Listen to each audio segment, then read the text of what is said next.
I'm JP Tuesday. And I'm Kiki Cannon. As lifelong Disney fans, the work of countless talented Disney creatives have shaped our lives.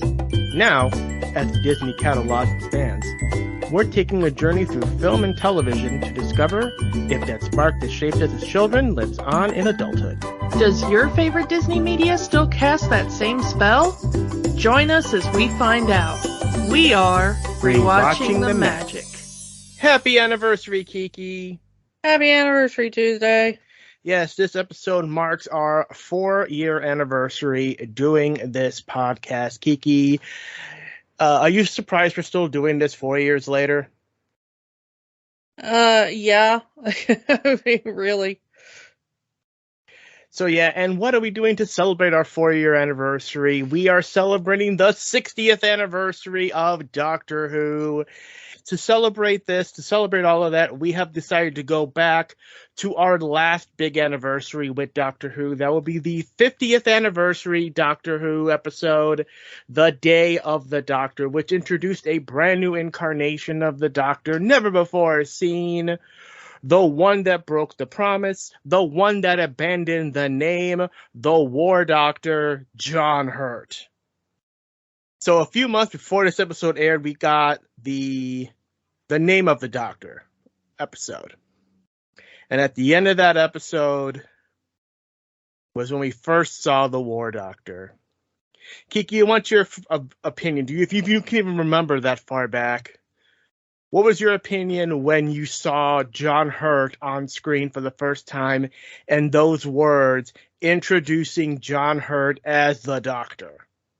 When they first showed that screen, that was like introducing John Hurt as the Doctor, we knew that Matt Smith's run was coming to an end, but they had not announced the next Doctor yet. So we got that screen, and then we got the Capaldi announcement between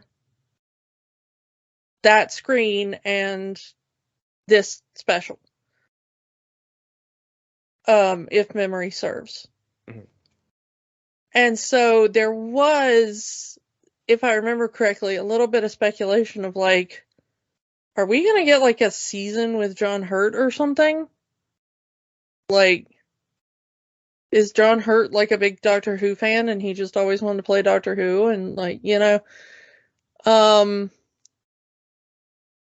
because I'm not sure a lot of people were really expecting us to see the War Doctor. Yeah. I mean, I've mentioned this before, but originally the plan was to have this be Christopher Eccleston. And then he declined, which would have made this special a lot different because the original plan was to have the 3 Doctors of the modern era, Eccleston, Tennant, and Smith. But with Eccleston turning down the offer, they had to find somebody. Now, I had heard rumors that Moffat was pushing for Paul McGann, since he was the most recent Doctor, before Eccleston, and putting him as the War Doctor. And then the BBC said no. That is the story that I had heard. That if they were not going to get Christopher Eccleston, they wanted a bigger actor to be in that position. And I love Paul McGann. As I've said, the 8th Doctor, thanks to those audio adventures, is one of my favorite Doctors. But I'm going to admit that he is he's not John Hurt level. Well, yeah, I mean. So, as Moffat said, he went for broke and got in. These are the words of Stephen Moffat, the greatest actor that ever lived. And he ended up getting John Hurt. We do see, because we talked about Night of the Doctor, which shows that the 8th Doctor did participate in the Time War to some extent. The early days of the Time War, at least.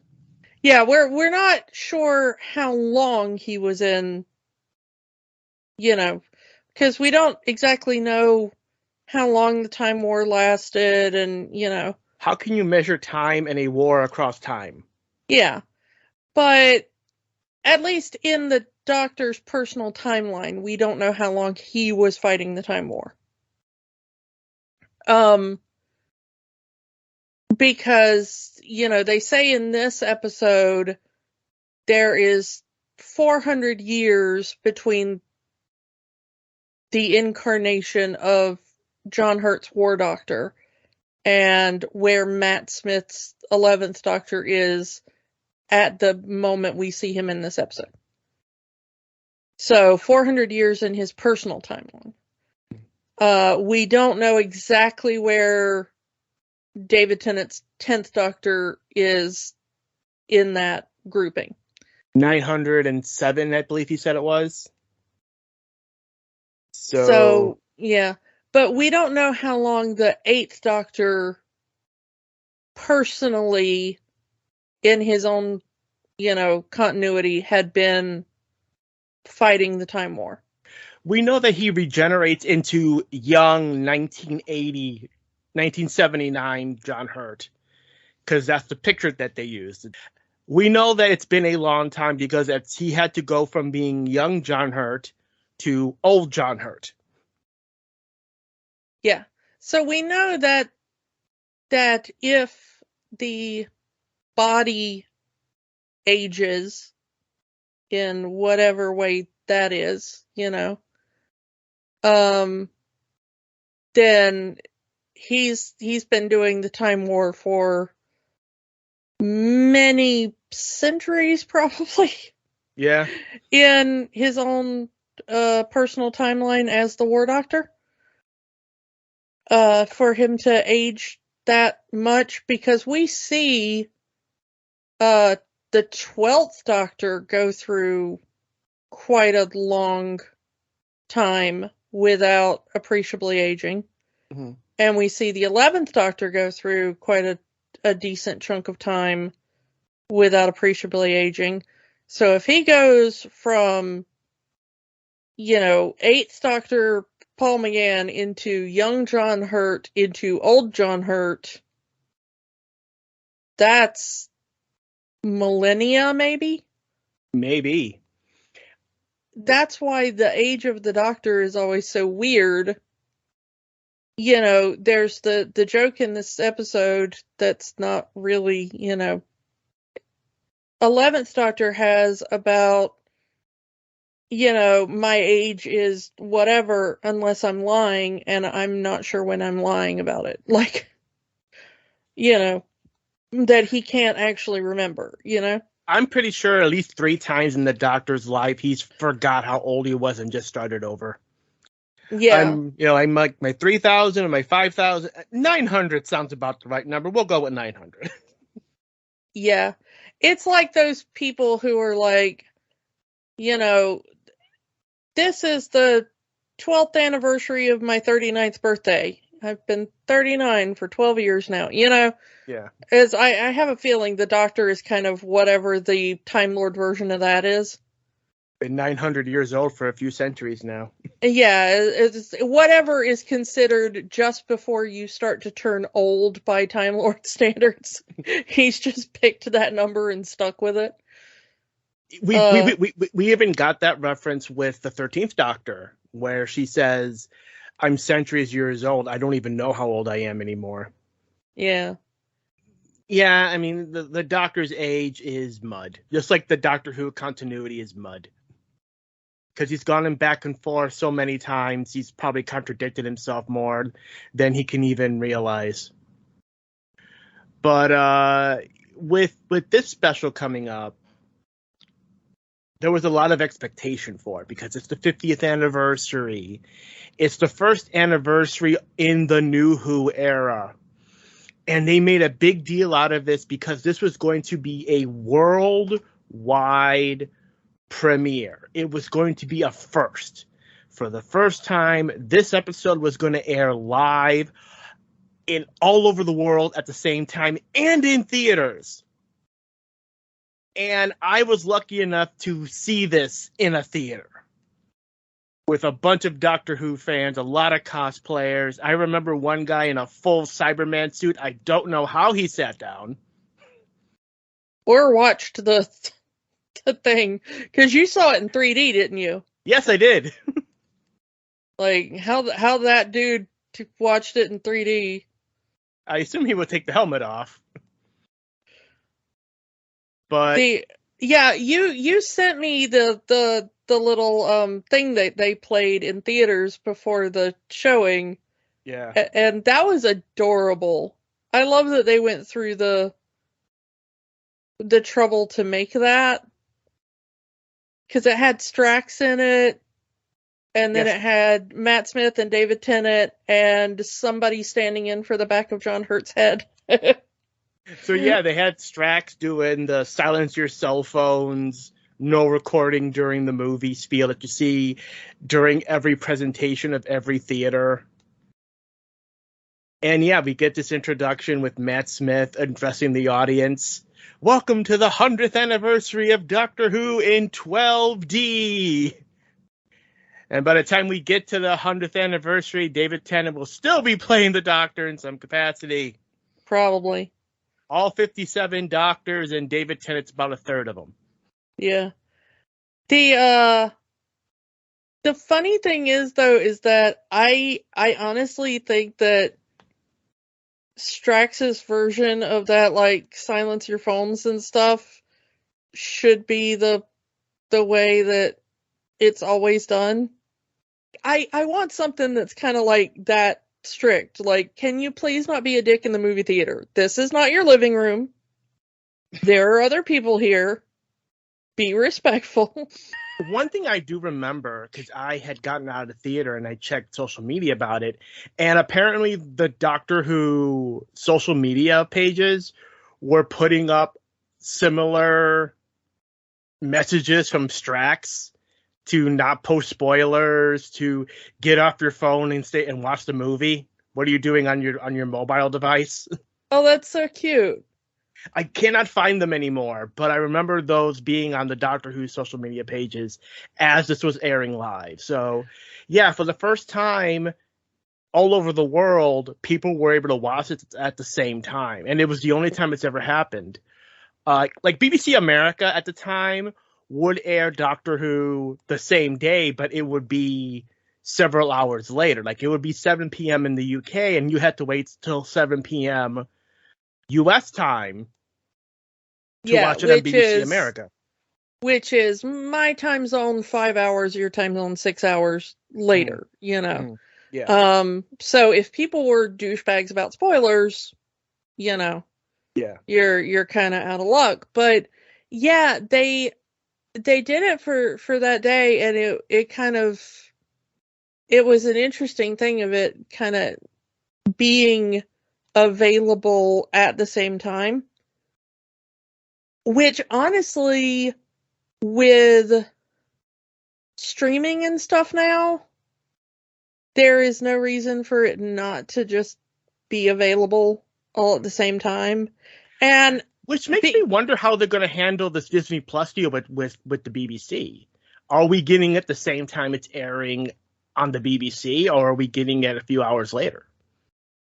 Yeah, I don't know. Like, I wonder if it's going to go up at like just like, you know, midnight Greenwich Mean Time or something. Like, I don't know. They haven't told us yet. As of this recording.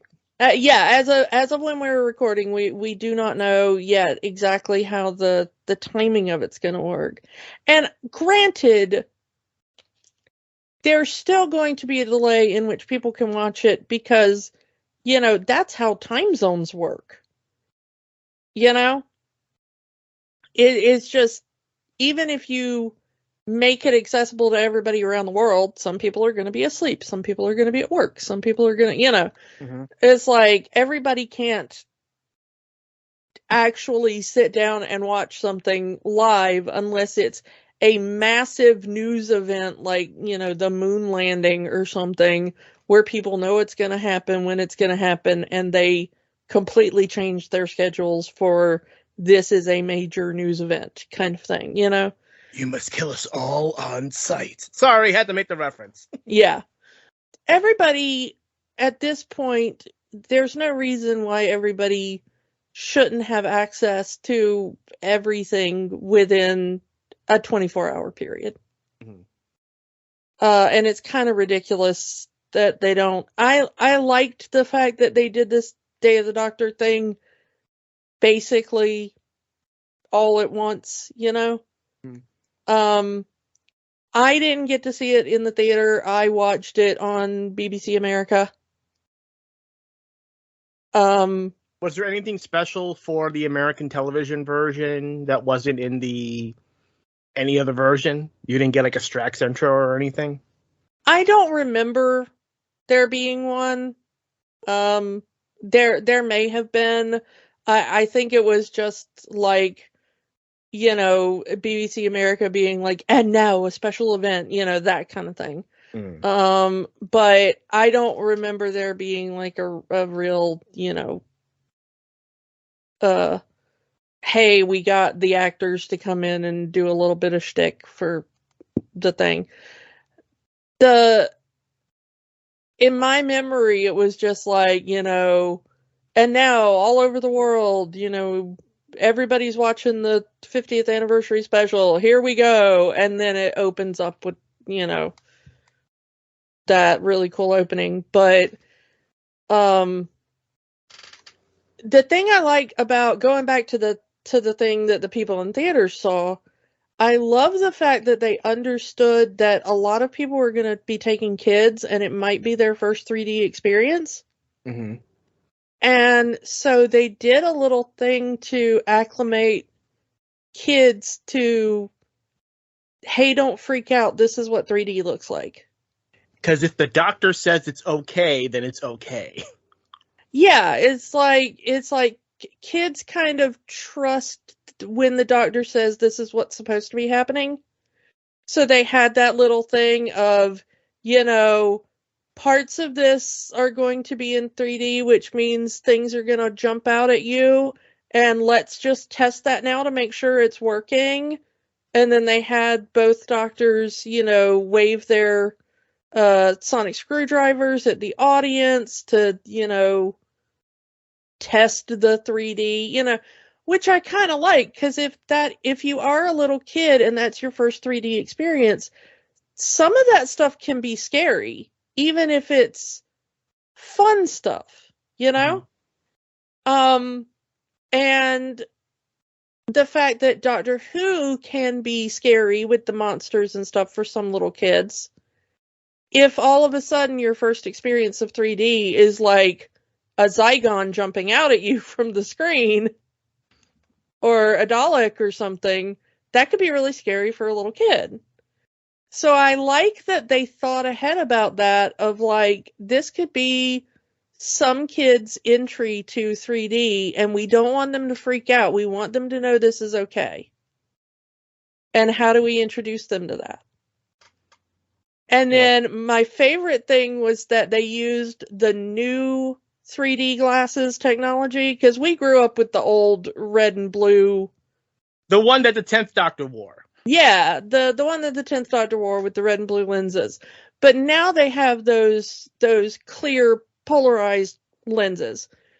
And they do a neat little trick where they told the audience to like close a specific eye and then look at the person next to them with their good eye, and if the lens on their, you know, thing turned black, they're an alien. Then they're an alien and they're going to eat them at some point during the show, and, you know, oh well, you know, there's nothing to be done, don't freak out, sorry, we can't save you, you know. Which is awesome, because if you know how those glasses work, they will, you know, if you put the opposite lenses together, they will black out. That was such a fun moment. That was like the first big laugh moment in the theater. Everyone in that theater was just laughing because they knew the trick.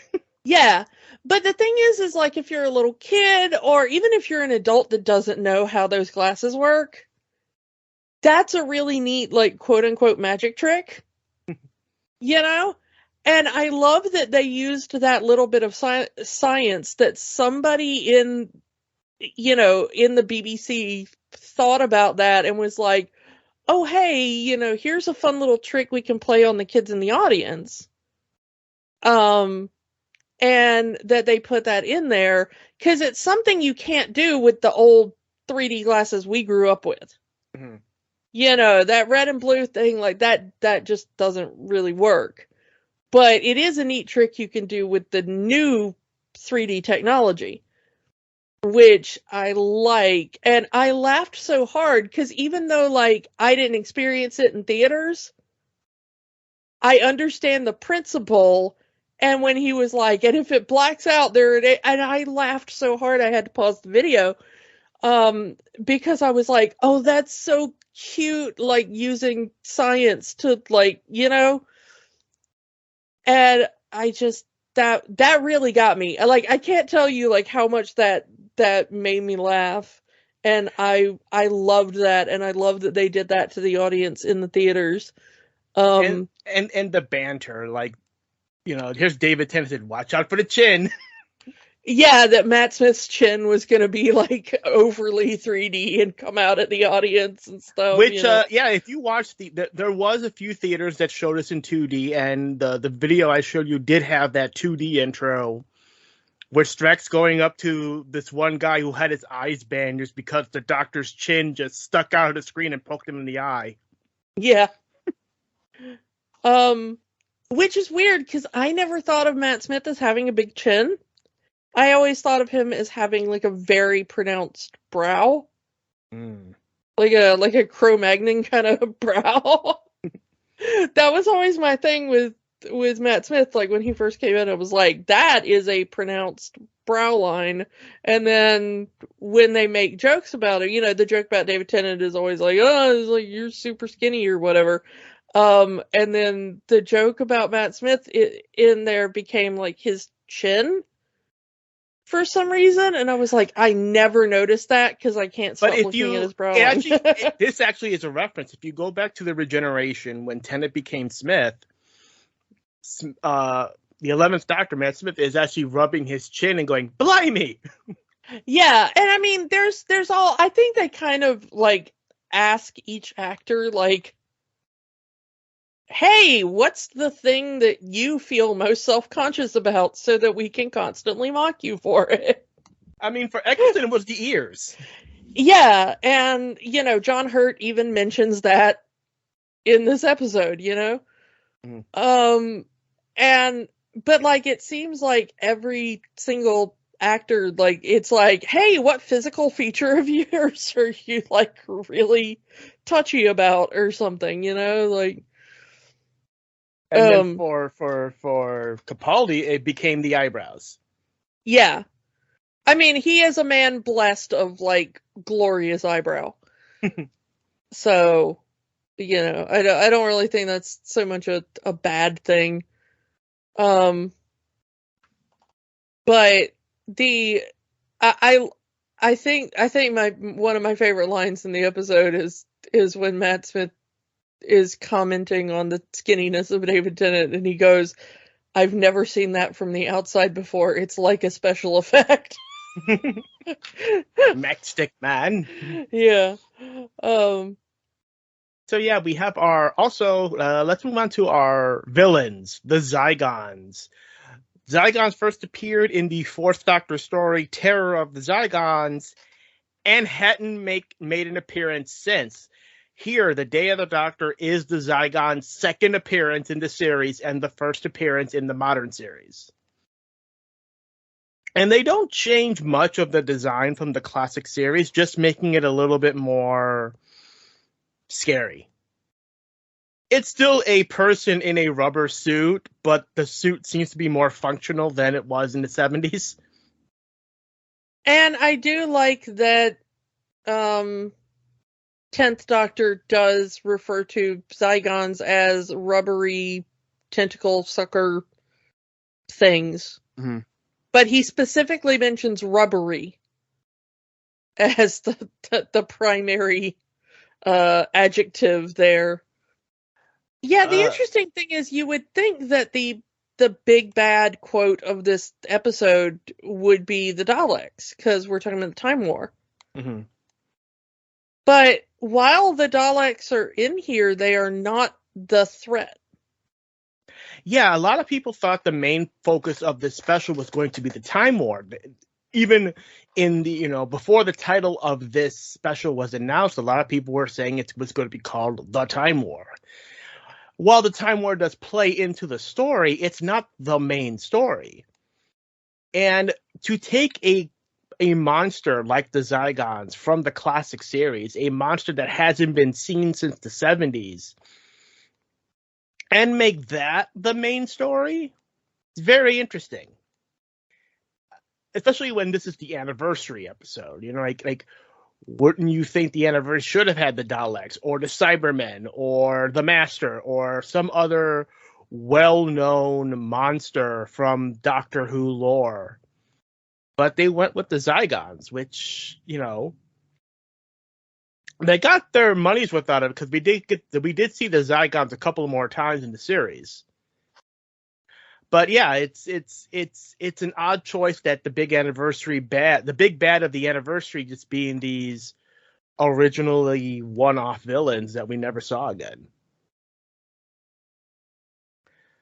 But the fact that the Zygons can shapeshift into anything does make it interesting, and they take advantage of that completely in this story, probably more than the original story.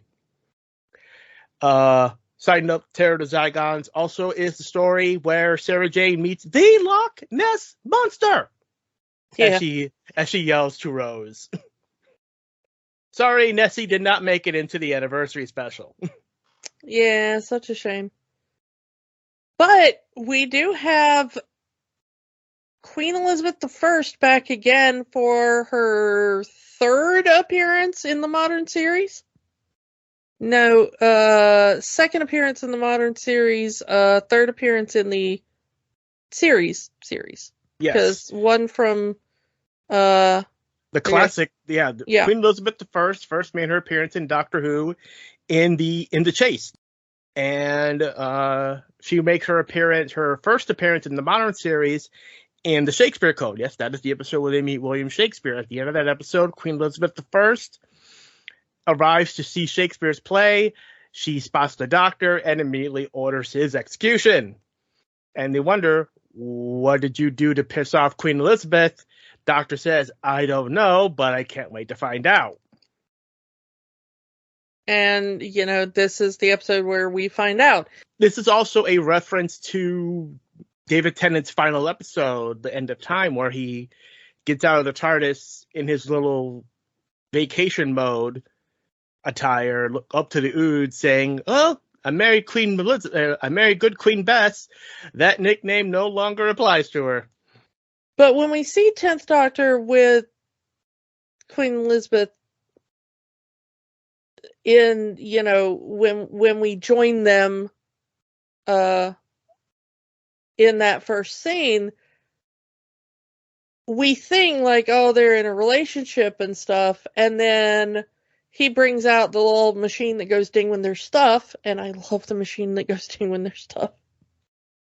Can I point out that's like maybe my favorite weird little device that is just like the Doctor's like, I have a machine, it goes ding when there's stuff. And like, this is finally the thing where we find out like what it does. But we find out that apparently he's just been courting her because he thinks she's a Zygon. And he's trying to make her slip up and reveal herself. And then he finds out it's the horse. Oh, it's the horse. I'm going to be King of England.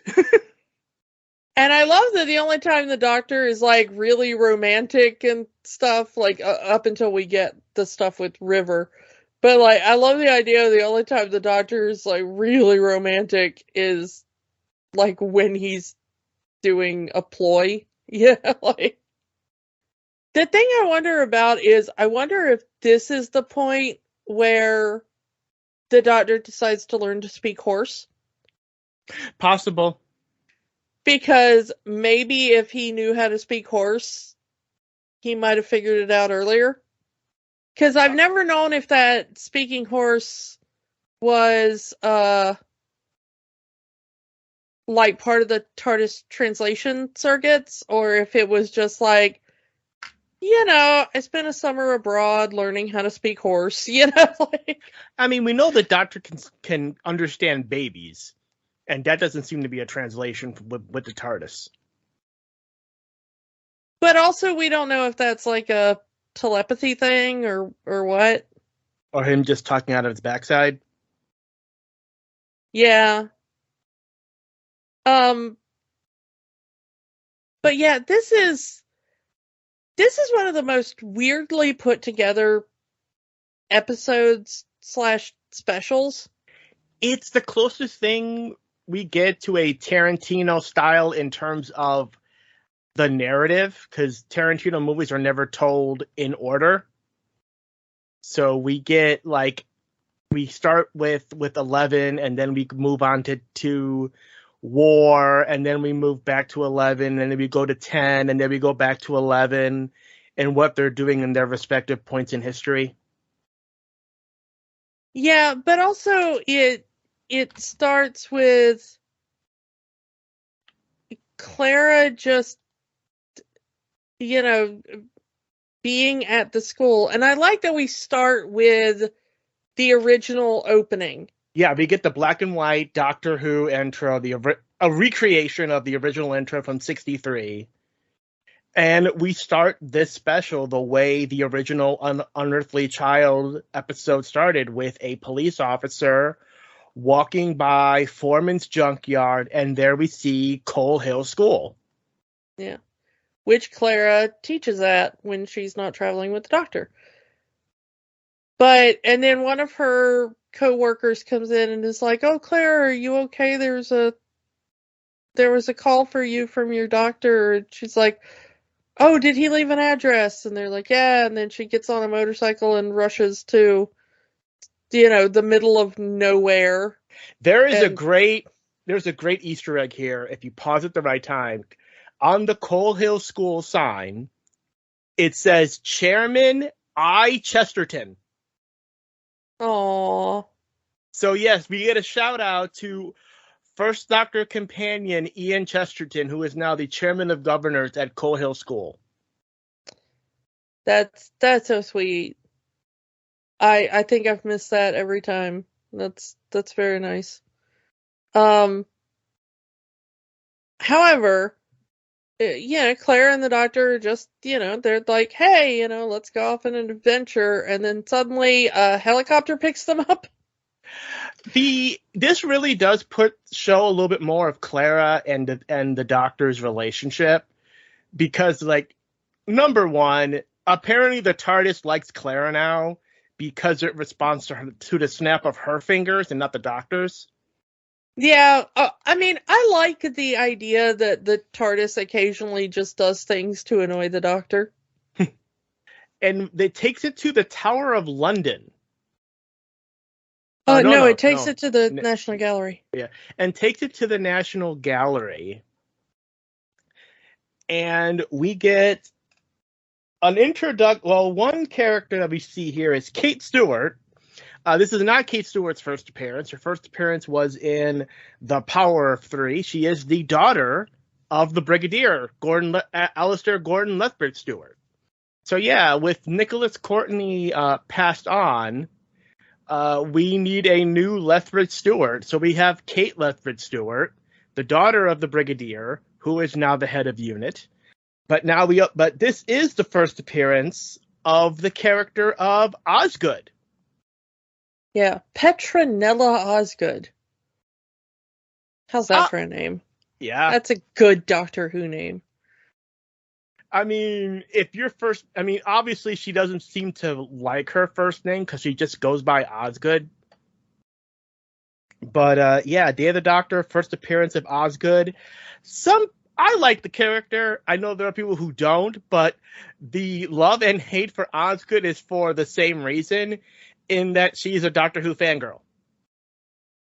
Yeah, I mean, she wears a Fourth Doctor scarf.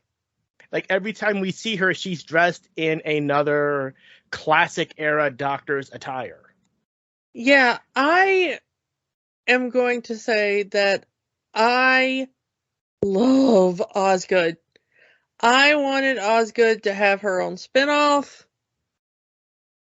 I wanted Osgood to come back as like a companion or something, or Osgood to take over Unit and be a semi-regular, I mean, or there is rumors of a Unit spinoff in the works.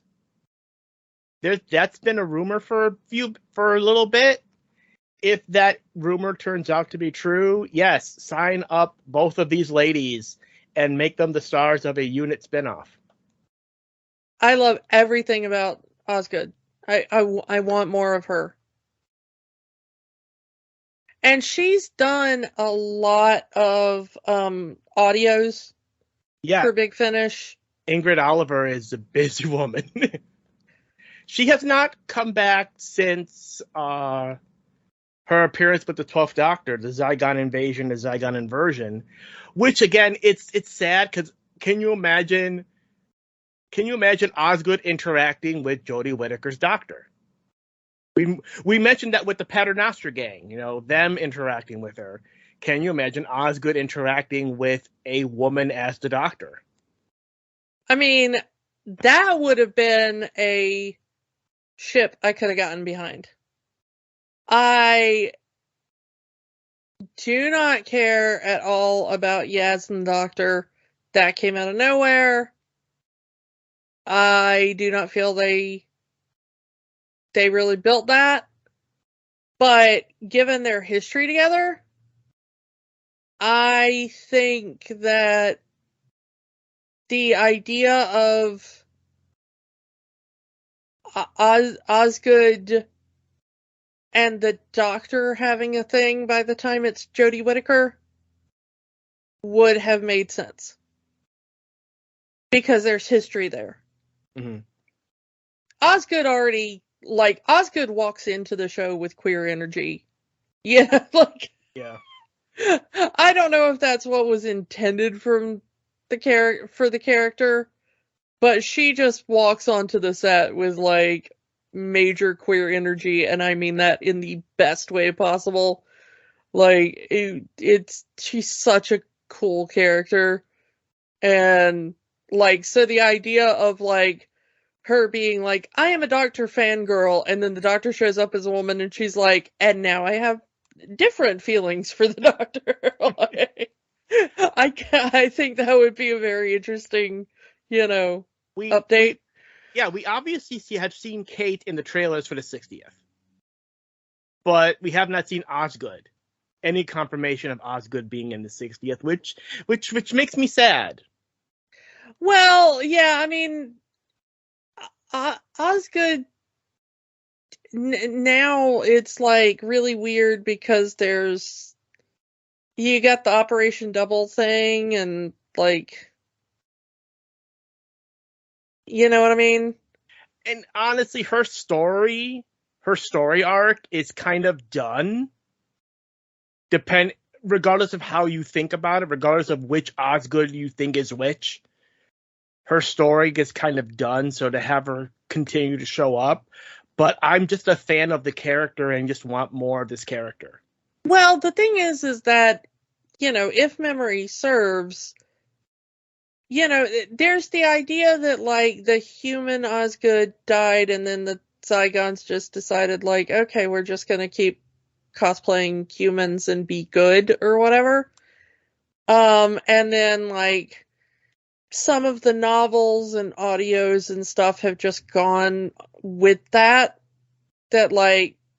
there's the Zygon that's just with her form. But I think the show has always been a little more iffy on that. And maybe it was maybe it could be like the Zygon died in that form and accidentally uploaded Osgood's memories instead of the Zygon's memories. Who knows? Because that was the form that they died in, Mm-hmm. And so Missy thought that she killed Osgood, Who knows? But, there's all kinds of timey-wimey ways you can, the Doctor goes back to a point in time before Osgood got replaced by a Zygon or something and picks her up and,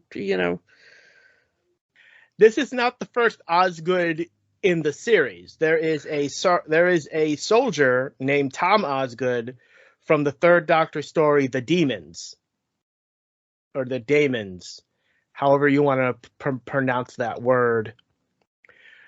I believe the original intent was to have that Osgood be this Osgood's father, but they ended up going in a different direction about that. Although there is implication that there is some sort of relation, but it's the original. This is Osgood's father was dropped pretty quickly.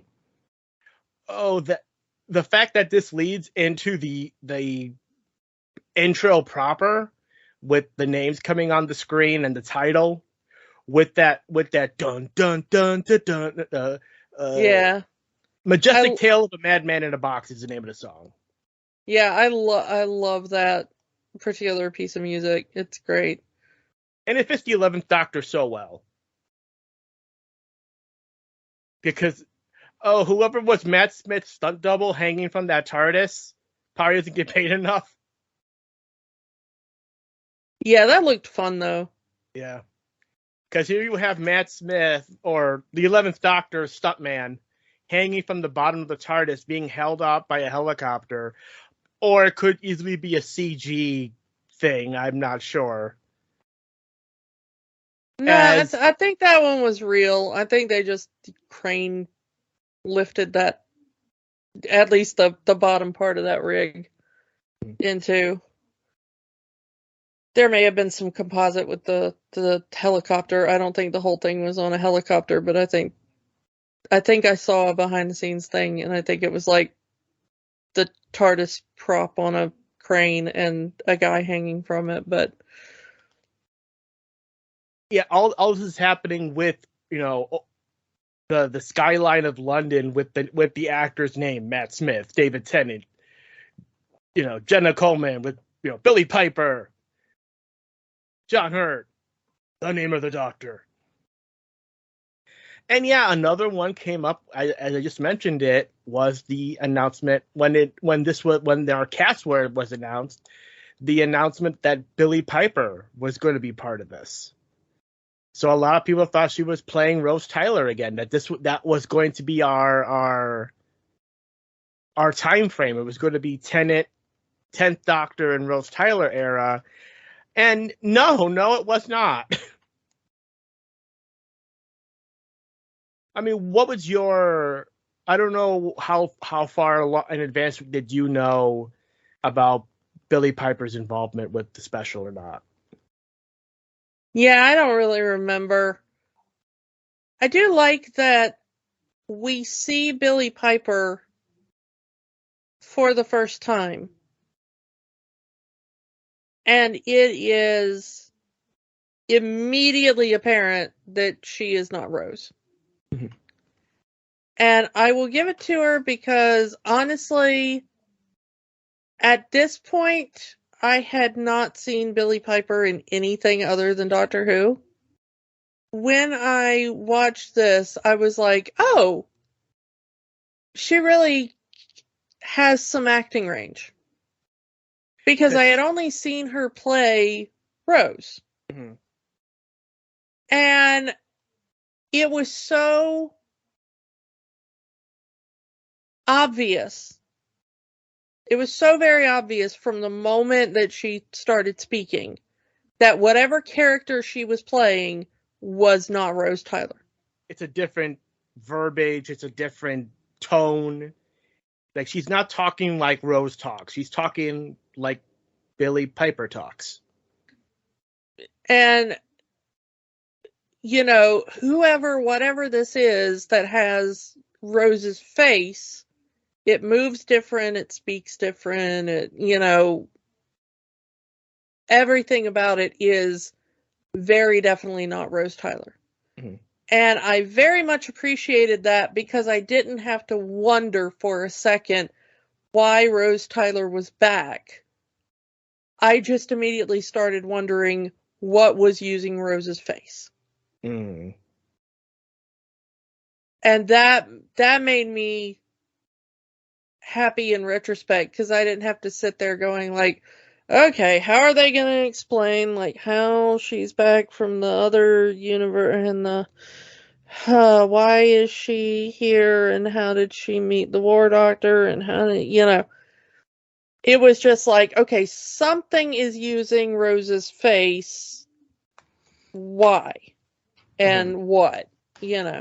And we do find out that this is a weapon called the Moment that can annihilate an entire planet in one blow. And the operating system became sentient and has a conscience. And that's what we're seeing, is that the Moment has gone through time and taken a face from the Doctor's timeline to try to convince him not to do it.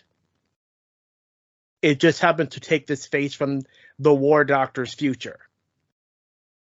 Yeah, I like when the Moment says, I took this face from your past, and then the War Doctor kind of looks like, I don't remember that face. And then the Moment's like, or the future, I get those mixed up. If they were going in that direction, I get why they used Billy Piper, because again, you're trying to kind of push this as a big anniversary, and you're trying to sell this to the modern Doctor Who fan, so they're going to know who Rose is. But if this is the 50th anniversary, maybe you would have had one of the older companions. Like, sadly, Elizabeth Sladen had already passed on at this point. So using Sarah Jane's face was kind of out of the question. You could have used Ace. You could have used Leela. You could have used Joe Grant. You could have used Mel. Tegan, Nissa, could have used Perry, and maybe have Perry in her natural actor voice and not her really bad American accent. Here's the thing, though. There's only a couple of companions, and I hate to say this, but there's only a few companions that really have a certain emotional impact with the fandom. They needed a bit more gravitas, I think, than Donna Noble would have provided. And the only ones that are kind of left are like Sarah Jane and Rose. Mm-hmm. And like you said, Liz Sladen had already passed on. And I think it was also good. I know that when they were originally writing it, they wanted the Ninth Doctor, and that would have been his only companion. Yeah. So Rose would have made sense. I picked this face because this is the one person you would have recognized.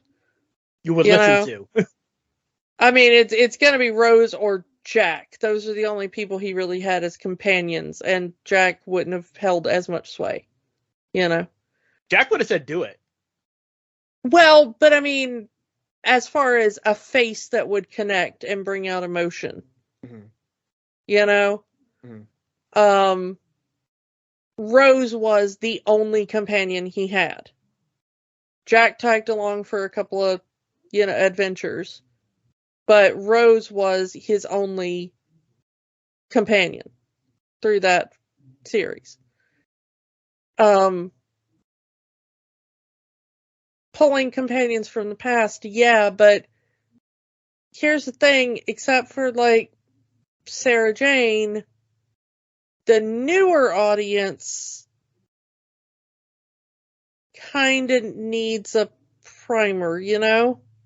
I get it. I mean, that's why I said it, you know, Rose is there for the younger audience to have that connection. But if that wasn't necessary, maybe using a different older companion, but whatever is whatever. Yeah, but I think given the fact that we've switched over to John Hurt because of the Eccleston situation, having that, oh, there's a pretty younger woman in here and I don't know who she is or where she came from, is an interesting dynamic, because the box chose this face to be like an emotional attachment for the Doctor, and it picked wrong because the Doctor does not yet have an emotional attachment to this face. Which I find fascinating. The emotional attachment is for the audience. Yep. And that's the thing, is that she says things, and it's kind of interesting that they have little throwaway lines about that the past Doctors are not going to remember what happened in this adventure. Because it's an established thing in other crossovers that the past Doctors will not retain the memory of the event because they've crossed over their own timeline, but the most recent Doctor will. Because of that, it's interesting because the box kind of drops the whole thing about Bad Wolf and stuff, and then you're like, okay, well, why doesn't he remember that? And then at the end, they're like, this has no bearing on the Doctor's past or anything. And it's like, okay, whatever. You know, it's like... One thing I do like about John Hurt's attire, it's a nice midpoint between the 8th and 9th Doctor's attires. Because he's got like the shirt and the neck scarf of the 8th Doctor, but he's got the leather jacket of the 9th Doctor. Yeah, it is a transitional outfit in that way. Mm-hmm. And if you've seen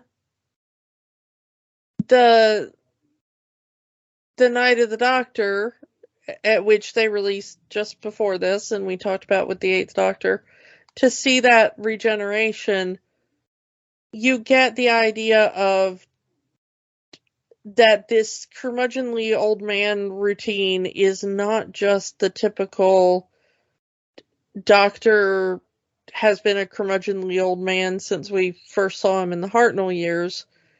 It's like this particular incarnation of the Doctor has aged severely, you know?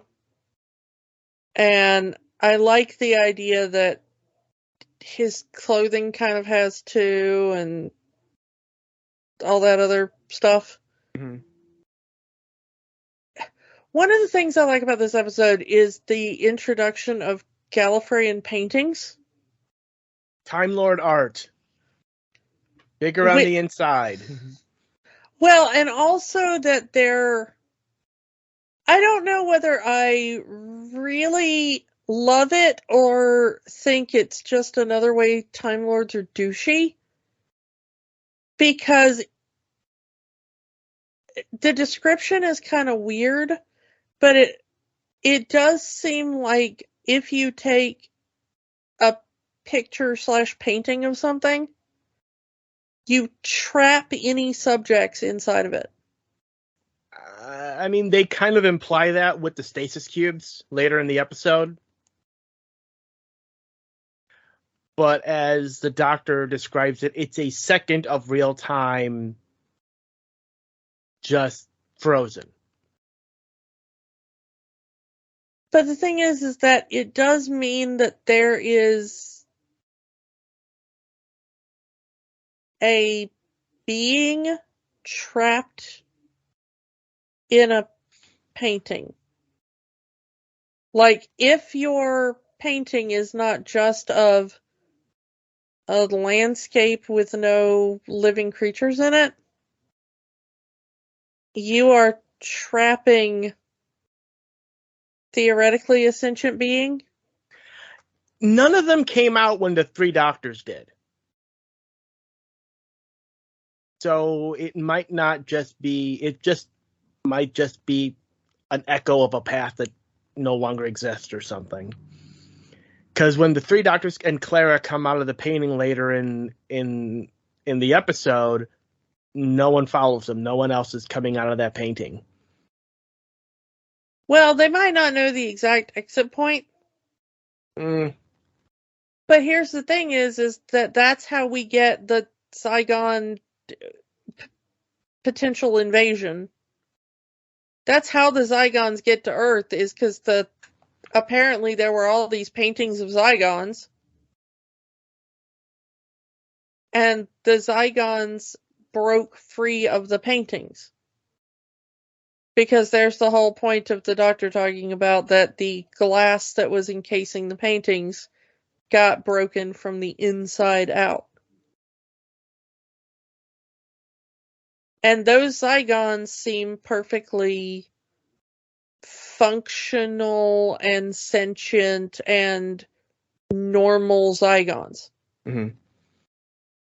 It's not like, oh, well, they're not a perfect recreation of Zygons because they're only in a painting, It's like, no, these are actual for real Zygons with all their powers and all their knowledge and all their, I think you're overthinking it from the Time Lord perspective, because as they say, this is just how they do their art. And anything that's in there is just, still. I think more people should overthink things from the Time Lord perspective, though. Because I'm not sure that the writers think of things from the Time, or from the Time Lord adjacent perspective. Like, I think they think of things from the Time Lord perspective a lot, but I don't think they think of, like, if you take one step to the side and look at it from a slightly different angle, so much stuff about the Time Lords is terrifying. Like, we know that Time Lords are not exactly the same as Gallifreyans. Mm. And yet they're the ruling class of Gallifrey. And the idea is that, like, the Time Lords went out and started beef with the Daleks, and honestly, that could have just been the Doctor. But, the Time Lords certainly didn't help matters. And now there are all of these, like, just everyday Gallifreyans who don't have access to time travel. They never did anything to a Dalek. They're not part of the Time Lord Council, Mm-hmm. They're just living their life on their planet, and suddenly here comes a bunch of, like, pepper pots with, a goo brain inside, being like, we hate you, exterminate, exterminate, and they're like, okay, I don't know what the hell is going on, but, like, what? Yeah, I don't know. One thing Like, I do there like, has to be a Gallifreyans Against Rassilon movement. I mean, we know what Rassilon is doing at this point, and because they reference it, the general reference is that the council is having their own thing. Well, whatever they're planning is going to fail, referencing the end of time. And let's use this to talk about the other mini special they dropped with this. The last day. The last day. Because that one, I think, is kind of, it's overlooked a lot, but it's very interesting. Mm-hmm. Because it's like 3 minutes long or whatever. Mm-hmm. It's on YouTube if you want to find it. Huh? It's on YouTube if you want to find it. Yeah, it's on YouTube, so go look it up. It's like officially uploaded by the BBC or whatever. But we see like the general for the Time Lords that's in this episode, and like another soldier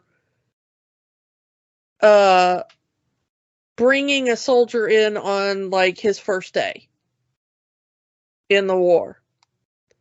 And we see it from the memory recordings taken after death, okay? And all the guy is supposed to do is he's just supposed to stand on the watchtower and make sure no Daleks get through the sky trenches, which are mentioned in this episode. And honestly, what the hell is a sky trench? It's just like they were like, we need something that sounds like warfare. Trenches, sir. Okay, now we've got to make it spacey.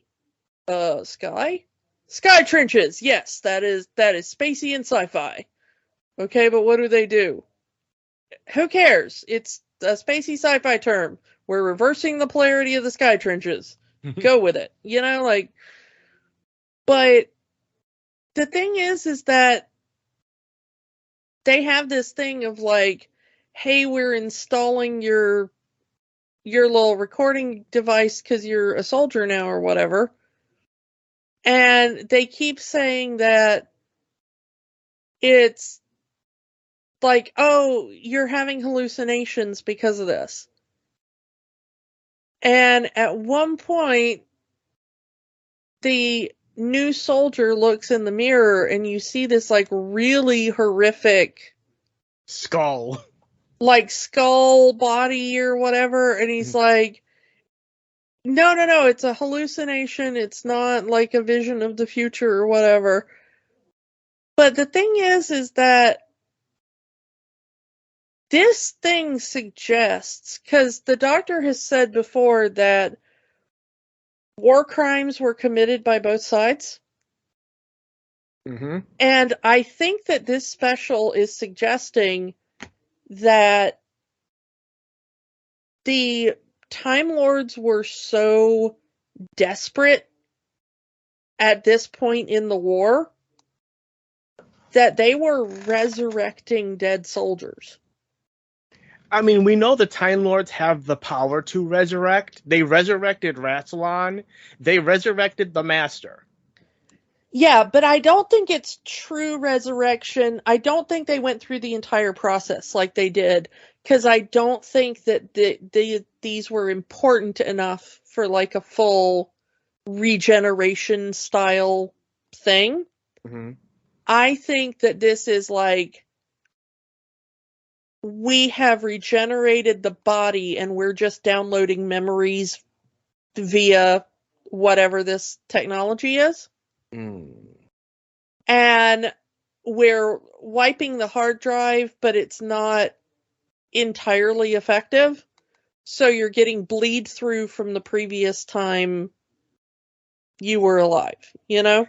I mean, Time Lord soldiers, you essentially have 13 soldiers. I mean, it depends on whether they're Time Lords or actual Gallifreyans. You know what I'm saying? I think they're doing this to Gallifreyans, and that's why it's not a true regeneration. Ah. I think that it's like a draft. They've run out of, like, Time Lord soldiers, and now they're just pulling from the general Gallifreyan population, and they're giving them kind of like a half-assed version of regeneration. Possible. They do mention that they've used up all of their special Time Lord weapons, with the exception of the moment. All they have left are basic laser guns. Yeah, I mean, this is the end of the Time War that we're seeing. Yeah, both sides have already used up their magical space weaponry and are just using basic laser weapons. Yeah. And I think that that's what's going on. The whole thing plays out like a weird little psychological horror, because you're seeing it from the point of view of the memories of this, brand new soldier on his first day, but then stuff keeps bleeding through the hallucinations or whatever. And if you look at the hallucinations carefully, it really does look like memories of a previous existence. Yeah, existence as a soldier. I think we're definitely seeing the moment just before John Hurt's doctor shows up and does the no more thing on the wall. This is the Dalek invasion, just like moments or hours before that. But the thing is that when we see the Dalek invasion at Arcadia, most of the people are just people. Like it's just civilians. It's people in their like little, red Gallifreyan robes or whatever running and screaming. There are a few soldiers, but there are not many. And most of what we see are just what appear to be regular Gallifreyans just running for their lives. And the Daleks are not differentiating. Well, yeah, because a Dalek doesn't care. But the thing is that it really gives you a different perspective on the Time War and what the Doctor both originally did and, what he does. The second go around. Yeah, the second go around where he's just like, well, let's put Gallifrey in like a time stasis in its own bubble. Which makes sense considering that opening scene with John Hurt focuses a lot on the Gallifreyan children. Yeah, where the moment keeps saying, do you know how many children there are on Gallifrey right now?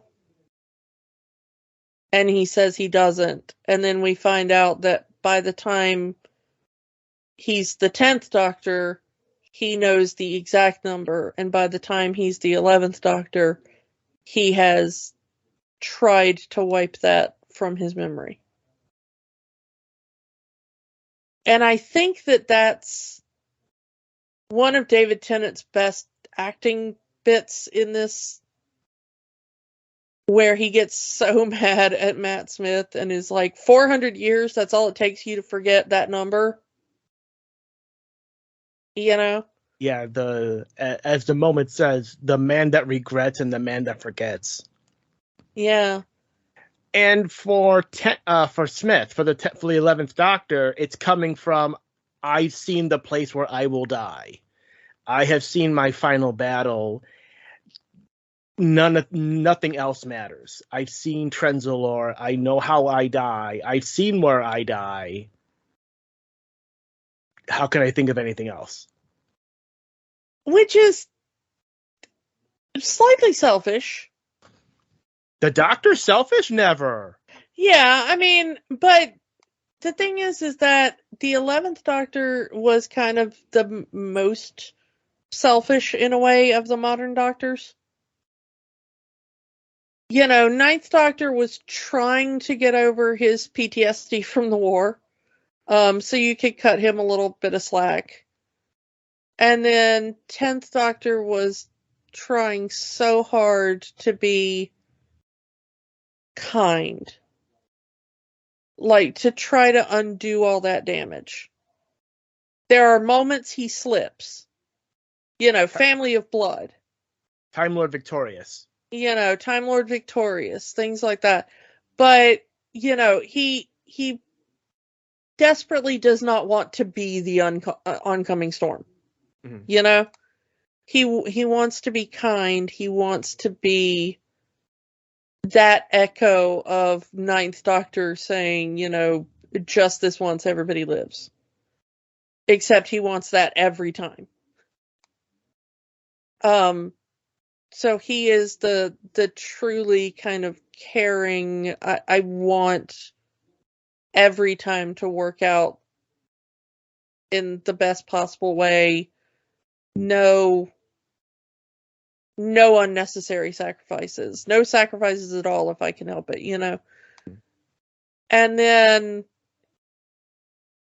Matt Smith's doctor becomes the one, because of there's those kind of centuries in there. Mm-hmm. He becomes the one that is kind of, I have to be somewhere in between those two. And I have to forget a lot of things. And I have to try to save people, but, we can have a little bit of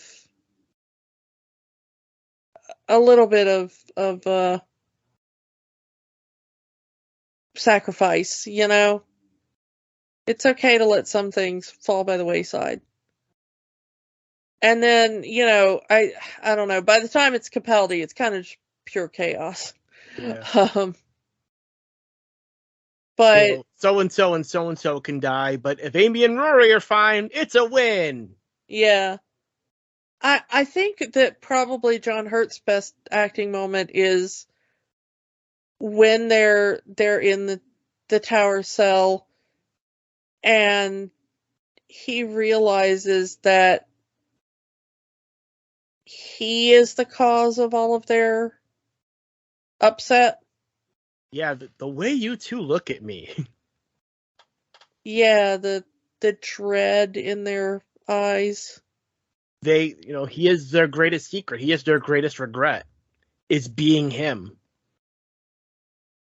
The doctor that doesn't even get a number, The doctor that doesn't want to be the doctor. And in some ways you feel for him because he was kind of the doctor that did what he felt needed doing. There is a common trope or a common belief that the Seventh Doctor was the end justifies the means doctor. And that might be true in some stories. But the War Doctor was the ultimate ends justify the means doctor. The Time War had rattled the entire universe. Entire planets were gone. The Zygons have lost their homeworld, among other races. It was worth destroying his own people, killing every man, woman, and child on Gallifrey was worth it to stop the destruction that both sides were doing to the universe and history. Yeah, because I think a lot of people forget that the Time War had such far-reaching consequences. Mm-hmm. It wasn't just Gallifrey and Skaro. It's not just Time Lords versus Daleks. They were fighting on other planets in other timelines. Entire civilizations were erased from existence due to this war. Yeah, and it's one of those things of, do I give up something that's important to me, or do I let this destruction continue? And I like the idea of, instead of hitting a button and being like, okay, no more Gallifrey, no more Daleks in general, which is apparently what he originally did. He goes, all right, I'm going to take all my incarnations, including Peter Capaldi, who gets his first, we get a look at his eyebrows. Again, being in the theater to see that and like the eruption, what our first look of Peter Capaldi as the Doctor. Yeah, you only see his eyes, but there we go. If you take all that TARDIS energy and surround it, and you can in bubble Gallifrey and move it to its own pocket dimension or whatever. Mm-hmm. And then the Daleks still wipe themselves out with their own crossfire, and to everyone else in the universe, it looks like they wipe themselves out. Like everything's just gone. They took out each other. Yeah. And which, in reality, a war of that magnitude, that is really the only way that war could end. Mutual destruction. But I do love that scene because I wish for that scene that they had brought in the actors to record new lines rather than reuse lines from the show. Because they were still alive. I mean, they were doing the big finish. They still sound like themselves. Granted, we've lost 3, Hartnell and Troughton and Pertwee. That you can reuse some lines, that's fine, but Tom Baker's still alive, Peter Davison's still alive, Colin Baker's still alive, Sylvester McCoy's still alive, Paul McGann's still alive. You could easily say, hey, could we use you for a day? Can you come into the studio for one day and record some lines, and then we'll put those brand new lines into the episode. We'll just use old footage of you on top of it. Yeah. The only new line for an old Doctor we get is a William Hartnell impersonator saying, calling the War Council of Gallifrey, this is the Doctor. I did like that where they used the stock footage of everybody else. Even the 8th Doctor movie stock footage, which probably it cost BBC some money. Yeah, that's true. One thing I did also like is that we go into the Black Archive of UNIT, which is this TARDIS-proof area that your memory is wiped every time you leave, so you don't remember what's in there. Just where basically all of the alien tech that is left behind by the various adventures of the Doctor is kept. And there's this wall of past companions. And, it starts with, you see Clara and you have Amy and Rory. But then you see Susan and Ian and Barbara and Ben and Polly and Sarah Kingdom. They shouldn't have a picture of Sarah Kingdom because she wouldn't have been on Earth in the time UNIT existed. But that's my little nitpick. Yeah. But it was nice to know that UNIT keeps a tab on all of the Doctor's companions. So it's not, because they kind of have to. So after all of this, after they try to save Gallifrey, and they're not even sure they've succeeded. They're not sure they even succeeded.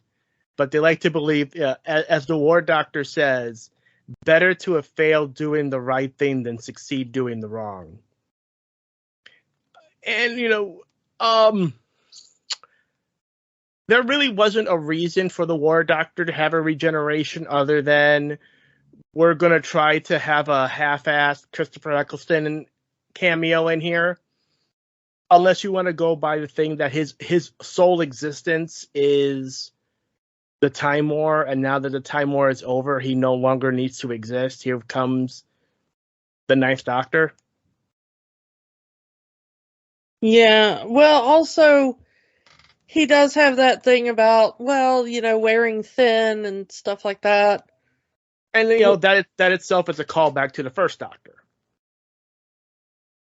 But, I mean, think about it, like we said, if he's been in that form long enough to be young John Hurt and old John Hurt, he probably is wearing thin. I mean, we would see it in the next episode as we go from young Matt Smith to Matt Smith in old man makeup. Yeah. But at the end of it, there's the 11th Doctor with the painting Gallifrey Falls. And it's mentioned earlier in the... No more. Yeah, or no more. But it's mentioned earlier in the special as Queen Elizabeth I, in that letter, he dubs the Doctor the curator of the Under Gallery, as she calls it. Basically, it's another Black Archive artwork and artifacts that are deemed too dangerous for public consumption. Clara makes a reference that the curator wants to talk to him, and he makes this little comment, I could be a curator one day.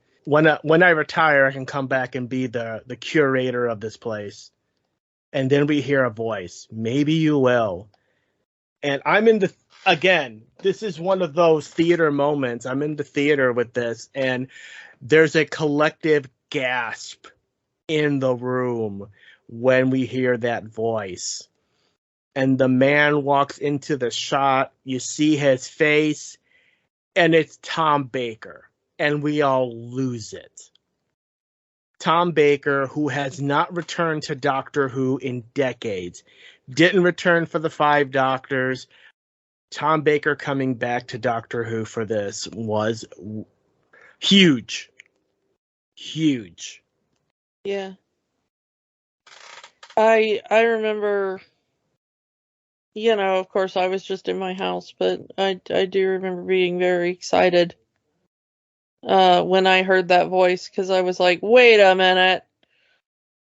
And then the fact that it was him at the age he was when they filmed this. Yeah, he was 80 years old. It was not De-aging. like de-aging. It wasn't, you know, old footage with new dialogue or, you know, a sound alike, or some dude in cosplay doing the back of his head with Tom Baker doing the voice, you know.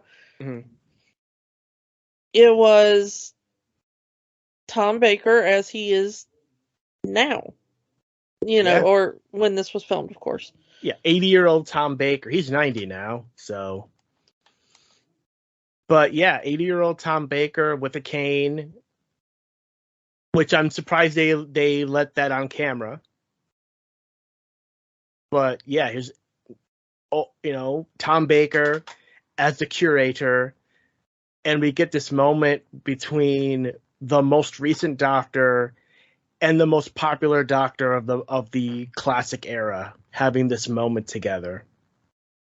And he says something that seemed like a throwaway line at the time and has now become one of the most important lines in modern Doctor Who.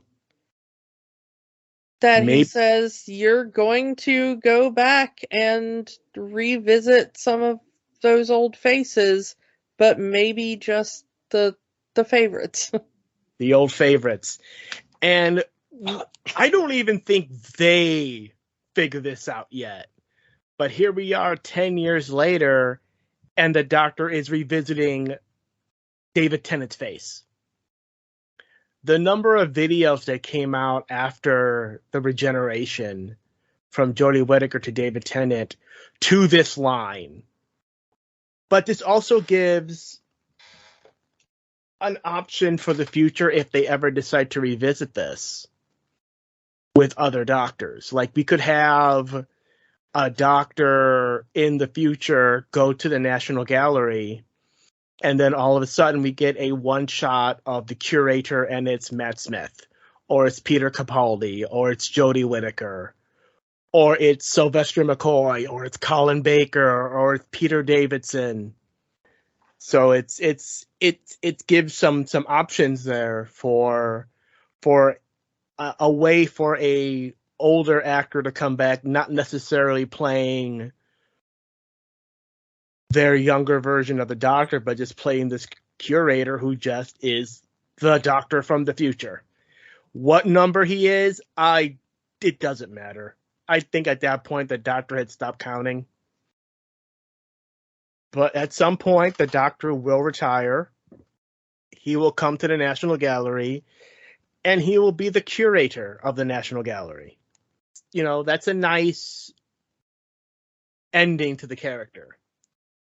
It's a beautiful scene, and I'm glad that Tom Baker was able to come back. And then we get to that ending coda, that ending monologue from the Doctor where he talks about his dreams, and that he now has a new dream to get home the long way around. And that ending shot of all of the Doctors together. It's a great shot of all of the Doctors together, and I did see the behind the scenes of that scene, and they had a lot of body doubles in with the black dots on their face where they would superimpose the pictures of the younger versions of the actors.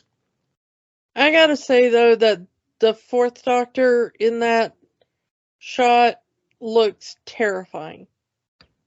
They chose the wrong picture of Tom Baker for that one. Yeah, it's not a good look.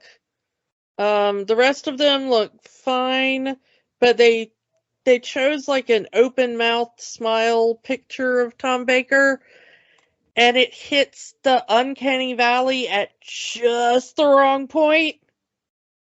Where like the rest of them that you're like, well, I understand that they're pulling old images and they're kind of static. Mm-hmm. But they look, human, to put it, mildly. Like, it looks like a bunch of people standing a little too still, but, it's a passable shot.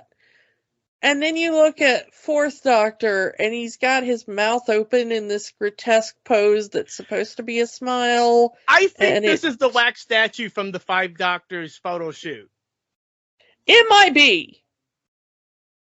But it is hideous. Like, whatever that is not good.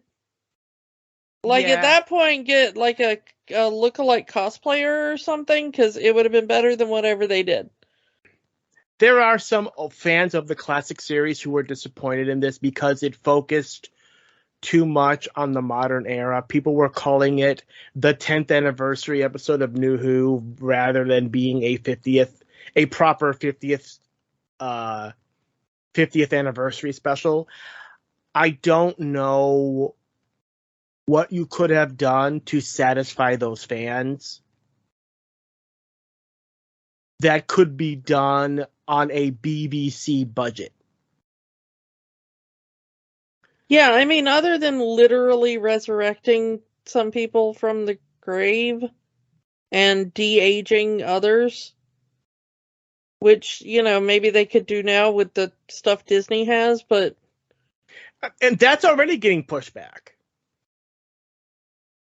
De-aging actors has already gotten pushed back. Resurrecting dead actors through CG is getting pushed back.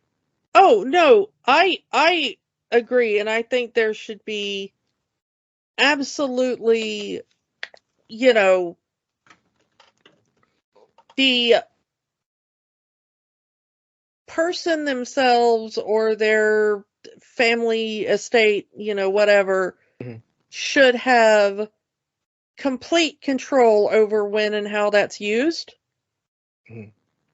But I do think that if the person involved or whoever is in charge of their legacy, if they have passed, is okay with it for things like this, then I am sort of okay with it for small usages.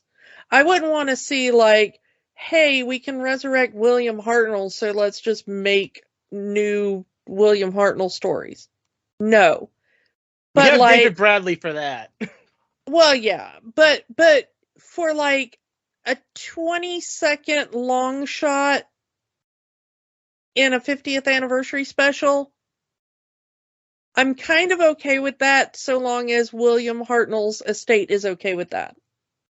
You see what I'm saying?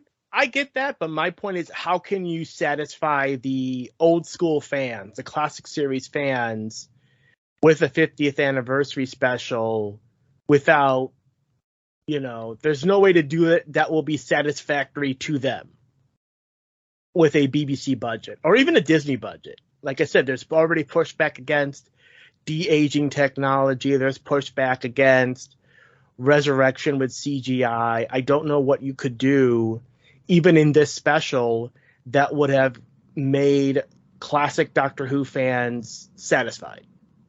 Well, the thing is that I think that there are some people in classic Who fandom who are always going to be like, this isn't my Doctor Who, I used to follow quite a number of Doctor Who content creators.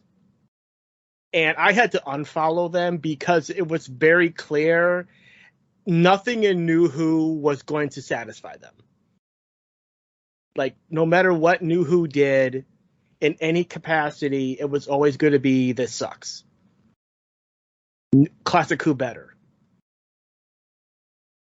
Yeah, and if that's your thoughts, then I'm sorry for you. You're missing out on some really good stuff. But I got nothing for you on that. There was nothing that would have satisfied them. Again, thankfully, there is the audio, so you can have the actors that are still alive do the audios, and then you can listen to them, and you can imagine in your head that they're still the young versions of themselves and have their adventures that way. But it would take a lot more to do that properly in live action. Some you can get away with. Like Peter Davidson, it still looks like himself, just a little bit older. Sylvester McCoy still kind of looks like himself, just older. I don't know what else you could pull off on that one. Because like I said, Tom Baker's 90 years old and already when this production was filmed was having mobility issues. And Colin Baker ain't putting back on that coat for anything. Yeah, I have a feeling that Eccleston probably never is either. Yeah, true. He's satisfied doing the audio, so he just comes in every couple of months, records a few things in a sound booth, and then goes on to do whatever else he wants to do. I mean, I don't necessarily blame him, but the thing is, though, is that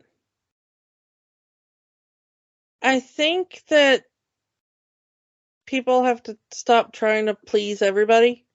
Mm-hmm. To answer your question earlier, there are things you can do, and you can put out shout outs for the fans, but we talked about this before with the people who, like, with every new regeneration are just like, that's it, I'm quitting the show. This is not my doctor. My doctor was the previous guy, and it's like, maybe you could get away with that back in the day when, Hartnell regenerated or something like that. Or you could get away with it when it was like, well, I only like classic Who, I don't watch new Who, and if you're one of those people, okay, fine. Some people are just constantly going to be like, this is new and I'm against it, and I don't know. I don't really have much empathy for those people in that. Even the upcoming specials, there was a pushback because it was just David Tennant. You're celebrating 7-8 years ago. You're not celebrating 70 years of the franchise. Even though we're adapting a comic book story and bringing back a First Doctor enemy that most of their story doesn't exist. Yeah, I mean, some people are just never going to be pleased, and I think you've got to learn to stop trying to please those people. Mm-hmm. Cultivate the audience you have, not the audience that is never going to go with you. Just focus on making good stuff, and people will show up for it. Either way, I'm looking forward to the anniversary specials that are coming up. Am I 100% happy that it's just going to be David Tennant? No. But they have a plan, they have an idea, and I want to see what their idea is. I want to see how they execute this idea.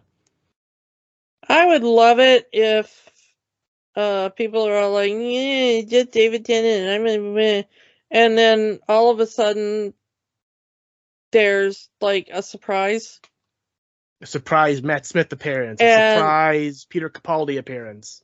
Surprise, Christopher Eccleston isn't mad at us anymore. Like that. It would be.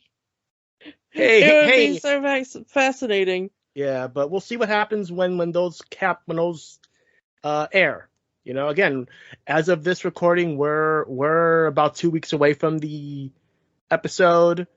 When this release, it'll be a few days from now. So we'll see what happens.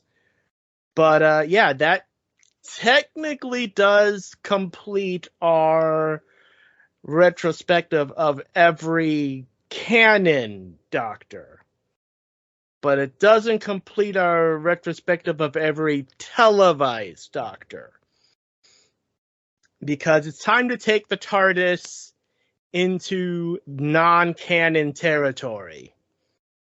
Next week, to complete wrap up our 60th anniversary retrospective of Doctor Who, we are going to be taking a look at some non-canon Doctors. We're going to take a look at The Curse of Fatal Death. We got Rowan Atkinson and a bunch of other actors as the Doctor in a Doctor Who parody spoof. And we're going to be taking a look at Scream of the Shalka.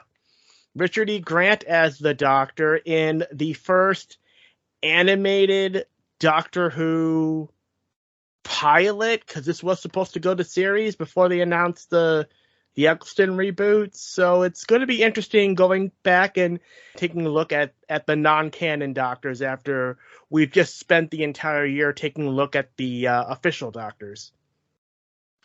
Yeah, it's going to be fun to look at those. So yeah. Happy 60th anniversary, Doctor Who. Hope everyone enjoys the anniversary. Celebrate the anniversary your way. If you're not looking forward to the 60th anniversary, watch your favorite serial, watch your favorite episode, do whatever you want if you're a Doctor Who fan, and enjoy the anniversary your way. And come back next week for the non-canon Doctors, and we'll talk to you all next time. Bye. Don't let the magic stop here. Join our conversations on Facebook, Instagram, and Threads at Rewatching the Magic. We are on the X, formerly known as Twitter, at Rewatch the Magic. And new episodes are available every week at rewatchingthemagic.podbean.com. Remember, the magic is for everyone. It only stops if you let it. Podcasts are fun, but there's work to be done. We encourage you to get involved. Here are some organizations we support. The American Civil Liberties Union fights for the constitutional rights of all Americans. Find them at aclu.org. The National Network of Abortion Funds helps people find access to safe abortion services. Their site is abortionfunds.org. The Trevor Project provides a 24/7 crisis helpline for LGBTQ youth and education services for schools on LGBTQ issues. They can be found at thetrevorproject.org. Or find a way to help in your area.